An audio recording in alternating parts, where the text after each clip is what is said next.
जय श्री राधे गोविंद। श्री हरिदास। हमारे प्रिया जो हम सब पर अपनी कृपा दृष्टि सदैव बनाए रखे। आज हम इस वीडियो में कार्तिक मास महात्म में अध्याय 23, 24 और 25 तीनों एक साथ सुनेंगे। इससे पहले के सभी अध्याय मैंने अपने चैनल पर अपलोड किए हुए हैं।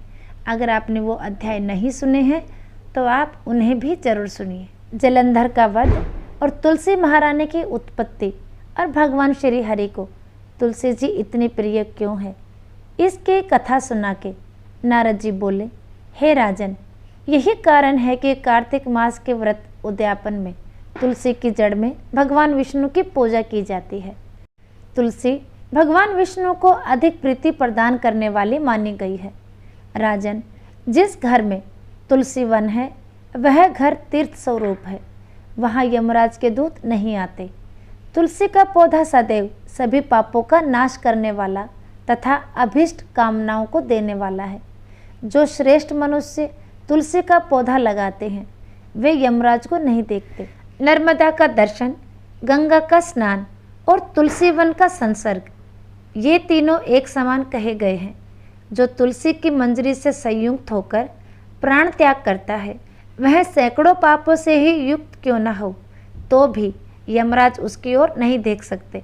तुलसी को छूने से मासिक, वाचिक, मानसिक आदि सभी पाप नष्ट हो जाते हैं। जो मनुष्य तुलसी दल से भगवान का पूजन करते हैं वह पुनः गर्भ में नहीं आते, अर्थात जन्म मरण के चक्कर से छूट जाते हैं। तुलसी दल में पुष्कर आदि समस्त तीर्थ, गंगा आदि नदियाँ और विष्णु प्रभृति सभी देवता निवास करते हैं। हे राजन, जो मनुष्य तुलसी के काष्ठ का चंदन लगाते हैं उन्हें सहज ही मुक्ति प्राप्त हो जाती है और उनके द्वारा किए गए पाप उनके शरीर को छू भी नहीं पाते। जहाँ तुलसी के पौधे की छाया होती है वहीं पितरों की तृप्ति के लिए श्राद्ध करना चाहिए।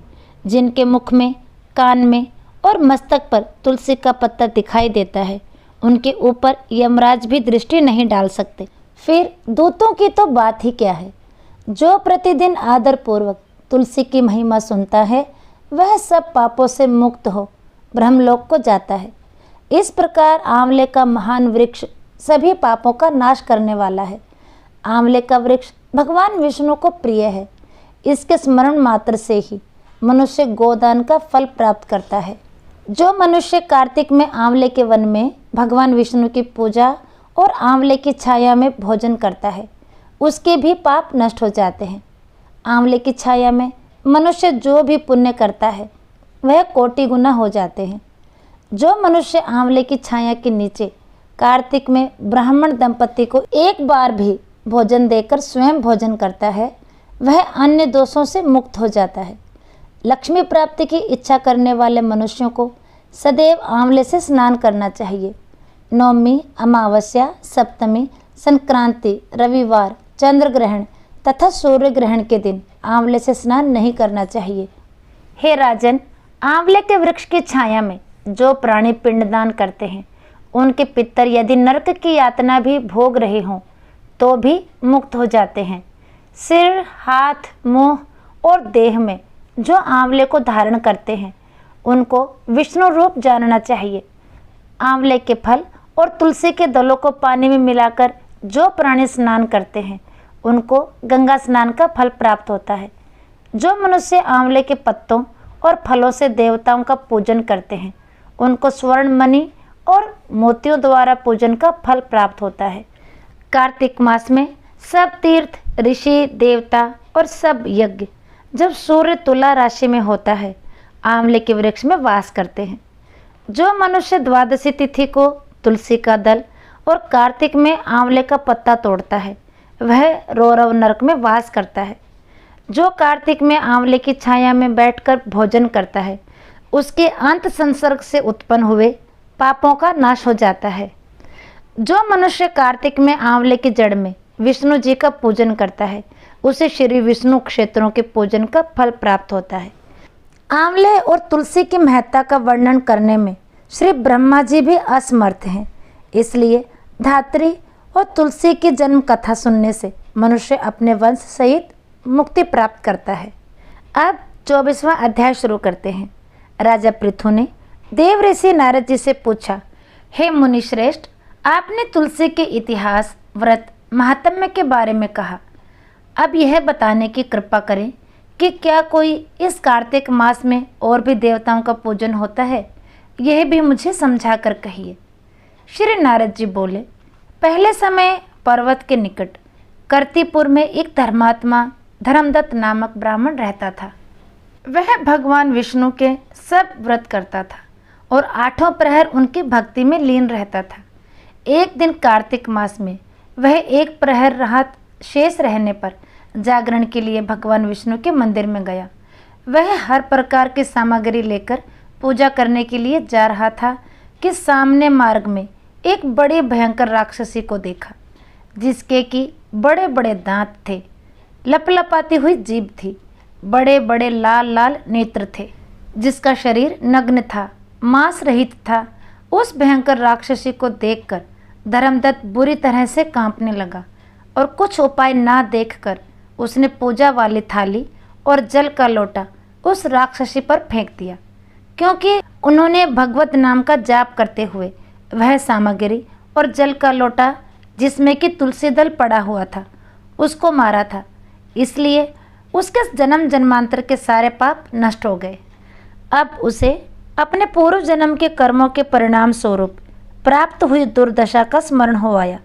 उसने ब्राह्मण को दंडवत प्रणाम कर इस प्रकार कहा, हे ब्राह्मण, मैं पूर्व जन्म के कर्मों के फल से इस दशा में पहुंची हूँ। अब मुझे किस प्रकार उत्तम गति प्राप्त होगी? फिर नारद जी बताते हैं कि हे राजन, उसको इस प्रकार प्रणाम करते देख अति विस्मित होकर धर्मदत्त ने पूछा कि किस कर्म के फल से तुम इस दशा में पहुंची हो, कहाँ की रहने वाली हो, तुम्हारा नाम क्या है और आचार व्यवहार कैसा है, यह सारी बातें मुझे बताओ। उस राक्षसी का नाम कलहा था। कलहा बोली, हे ब्राह्मण, मेरे पूर्व जन्म की बात है। सौराष्ट्र नगर में भिक्षु नामक एक ब्राह्मण रहते थे। मैं उनकी पत्नी थी। मेरा नाम कलहा था और मैं बड़े क्रूर स्वभाव की स्त्री थी। मैंने वचन से कभी भी अपने पति का भला नहीं चाहा, उन्हें कभी मीठा भोजन नहीं परोसा, सदा अपने स्वामी को धोखा ही देती रही। मैं प्रतिदिन उससे लगड़ती झगड़ती रहती। मुझे कलह विशेष प्रिय था, इसलिए मेरे पति का मन मुझसे सदा उद्विग्न रहता था। मुझसे इस प्रकार की लड़ाई देखकर तथा नित्य प्रति के कलह से तंग आकर मेरे पति ने दूसरा विवाह करने का निश्चय किया। यह सुनकर कि मेरा पति दूसरा विवाह कर रहा है, मैंने उसके दूसरे विवाह करने से पहले ही विष खाकर आत्महत्या कर ली। मेरी मृत्यु के पश्चात यम के दूत आए और मुझे पकड़कर गदा मारते हुए यम के पास ले गए। यमराज ने मुझे देखकर चित्रगुप्त से पूछा, हे चित्रगुप्त, इसने क्या कर्म किया है? जो भी कर्म इसने किए हैं अब इसको उनका फल भोगना होगा। चित्रगुप्त ने यमराज से कहा, इसने अपने जीवन में कोई भी अच्छा काम नहीं किया। यह सदा अपने पति को खराब भोजन देकर आप सदा अच्छा भोजन खाती थी, इसलिए यह चमगादुरी में होकर रही तथा सदा कलह में ही इसकी प्रवृत्ति रही है। इसलिए यह विष्ठा भोजी सूकरी की योनि में रहे। जिस बर्तन में भोजन बनाया जाता है उसी में यह सदा अकेली खाया करती थी, इसलिए यह अपने बच्चों को खाने वाली बिल्ली हो। इसने चूंकि अपने पति पर क्रोध करके आत्मघात किया है, इसलिए यह प्रेत योनि में जाएगी। अब आप इसे अपने दूतों द्वारा मरुत स्थान में भेज दीजिए। इसलिए यह अत्यंत निंदनीय स्त्री प्रेत के शरीर में भी कुछ काल तक ही रहेगी। इसे यमदूतों द्वारा निर्जल प्रदेश में भेज देना चाहिए। वहाँ दीर्घ काल तक यह प्रेत शरीर में निवास करे। उसके बाद यह पापिनी शेष 3 योनियों का भी उपभोग करेगी। फिर कलह ने कहा, हे विप्र, मैं वही पापिनी कलह हूँ। इस प्रेत शरीर में आए मुझे 500 वर्ष बीत चुके हैं। मैं सदैव भूख प्यास से पीड़ित रहा करती थी। एक बणिये के शरीर में प्रवेश करके मैं इस दक्षिण दिशा में कृष्णा और वेणी के संगम तट पर आई हूँ। ज्यों ही संगम तट पर पहुँची त्यों ही भगवान शिव और विष्णु के पार्षदों ने मुझे बलपूर्वक बणिये के शरीर से दूर भगा दिया। तब से मैं भूख का कष्ट सहन करती हुई इधर उधर घूम रही हूँ। इतने में ही आपके ऊपर मेरी दृष्टि पड़ गई।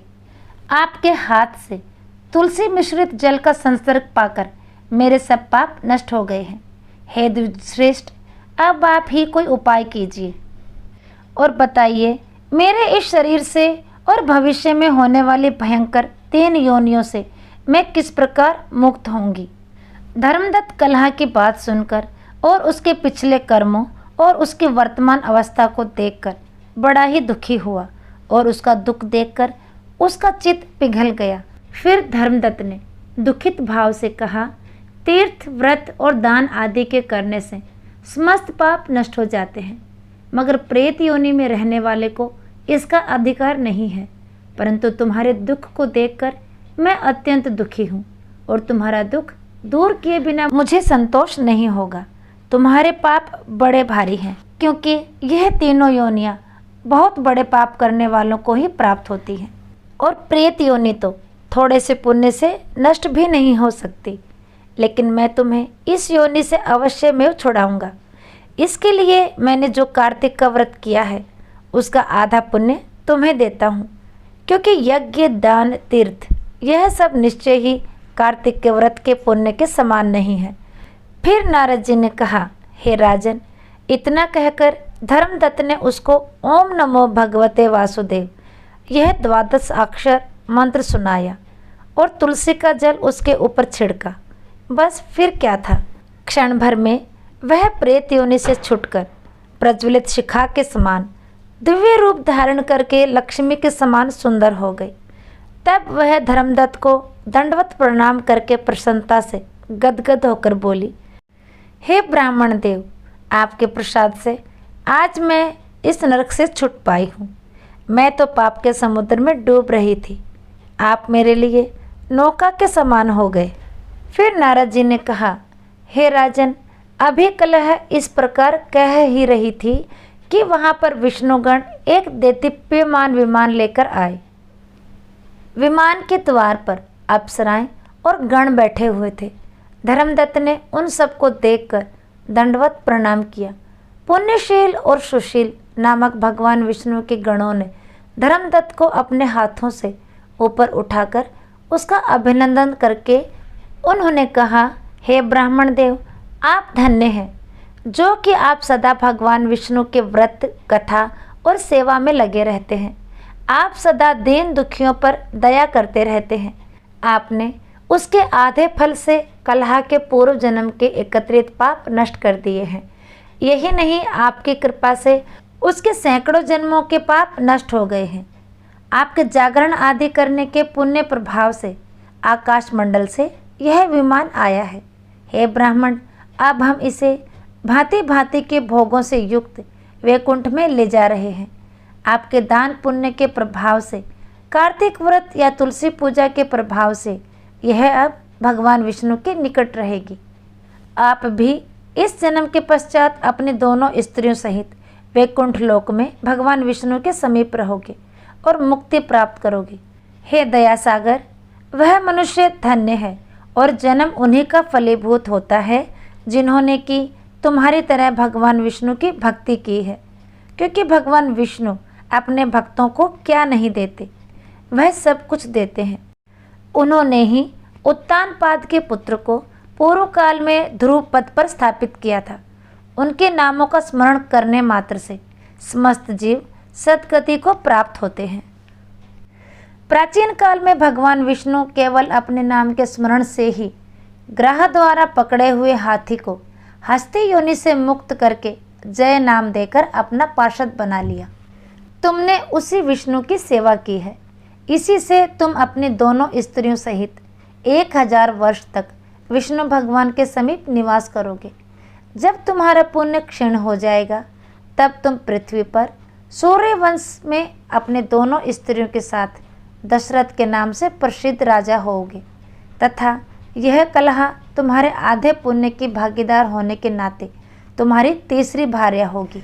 भगवान विष्णु तुम्हारे पुत्र के रूप में तुम्हारे निकट रहेंगे और देवताओं का कार्य करेंगे। भगवान विष्णु को प्रसन्न करने वाले तुम्हारे कार्तिक व्रत से अधिक महत्वपूर्ण यहाँ दान तीर्थ आदि और कुछ भी नहीं है। हे दयासागर, तुम धन्य हो, क्योंकि तुमने जगत गुरु भगवान विष्णु को प्रसन्न करने के लिए कार्तिक का व्रत किया है, जिसके आधे पुण्य के फल की भागीदार इस कलहा को इस समय हम अपने साथ विष्णु लोक ले जा रहे हैं। तो 25वां अध्याय यहीं समाप्त होता है। इसके आगे का वृत्तांत हम 26वें अध्याय में सुनेंगे। तो आज का वीडियो यहीं तक, फिर मिलेंगे अगले वीडियो में। तब तक के लिए सभी को प्रेम भरी राधे राधे और कार्तिक मास की आप सबको ढेरों शुभकामनाएं।